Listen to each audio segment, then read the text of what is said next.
আওয়ামী লীগকে চিরতরে নিষিদ্ধ জুলাই সনদ বাস্তবায়ন এবং জুলাই অভ্যুত্থানে আহতদের উন্নত চিকিৎসার দাবিতে শাহবাগ ব্লকেট করেছে জুলাই মঞ্চ।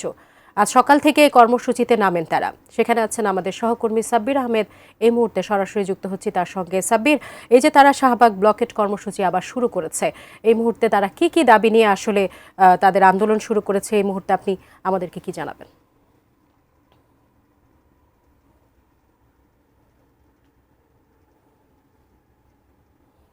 ধন্যবাদ।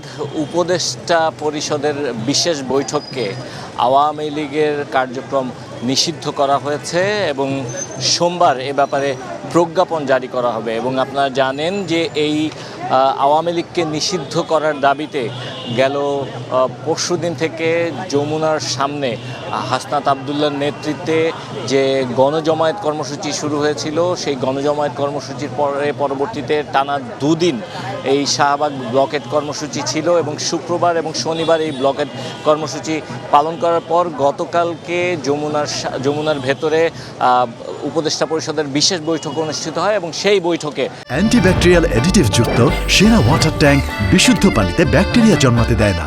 বিশেষ বৈঠক অনুষ্ঠিত হয় এবং সেই বৈঠকে পরবর্তীতে বেশ কিছু সিদ্ধান্ত নেওয়া হয়েছে এবং সেই সিদ্ধান্তের মধ্যে অন্যতম সিদ্ধান্ত যে সোমবারের মধ্যে প্রজ্ঞাপন জারি করবে সরকার এবং আন্তর্জাতিক ট্রাইব্যুনালে দলের বিচারের বিধান যুক্ত করা হয়েছে। 30 কার্য দিবসের মধ্যে জুলাই ঘোষণাপত্র প্রকাশ করা হবে।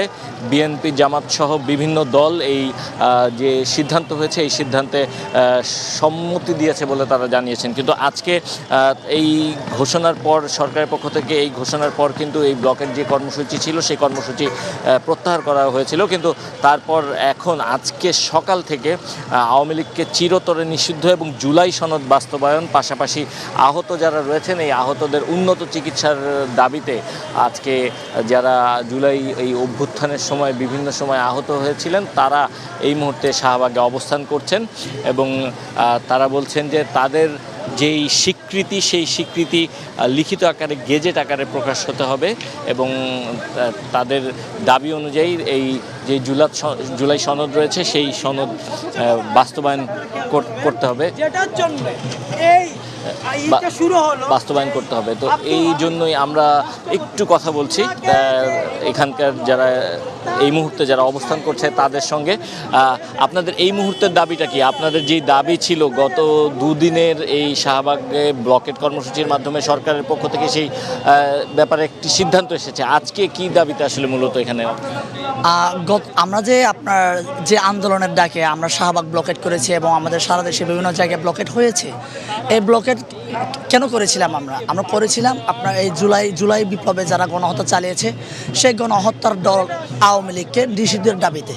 এখন গতকাল আমরা কি দেখেছি, আসিফ নজরুল স্যার কি করেছেন, যমুনায় বসে আপনার আওয়ামী লীগের কিছু কার্যক্রম স্থগিতের একটা নির্দেশনা এসেছে এবং ওই যে জুলাই যে সনদটা, এই জুলাই সনদটা আসলে এরা দিবে কি না এটা অনিশ্চিত। তাহলে আমরা কেন আমাদের এই যে চলমান আন্দোলনটাকে আমরা স্থগিত করছি? এখন আমরা যারা এখানে আছি এখন বর্তমানে জুলাইয়ের যারা আহত আছেন এবং সাধারণ জনগণ অনেকেই আপনারা এখানে আছে, আমরা আওয়ামী লীগকে কোনো টাল বাহানা করে না, সরাসরি বলতে হবে আওয়ামী লীগের আগামীকাল থেকে আওয়ামী লীগ নামক যে দল আছে এই দল আগামীকাল থেকে নিষিদ্ধ। এরা বাংলাদেশের মাটিতে রাজনীতি করতে পারবে না। আপনার ক্রিস্টাল ক্লিয়ার আমরা চাই যে আমরা টাল বাহানা করে বি নিয়ে আপনার মিনমিন করে আমরা আসলে কোনো প্রজ্ঞাপন আমরা চাই না। ধন্যবাদ। শুনছিলেন তো তাদের যে চাওয়া সেটি হচ্ছে যে স্পষ্টভাবে সরকারকে নির্দেশনা দিতে হবে বা স্পষ্টভাবে জানাতে হবে যে আওয়ামী লীগের কার্যক্রম বা আওয়ামী লীগ দল হিসেবে নিষিদ্ধ। সেজন্যই তাদের এখানে অবস্থান, পাশাপাশি যারা আহতরা রয়েছেন তাদের এই অবস্থান। তো এই ছিল এই মুহূর্তে শাহবাগ থেকে সবশেষ।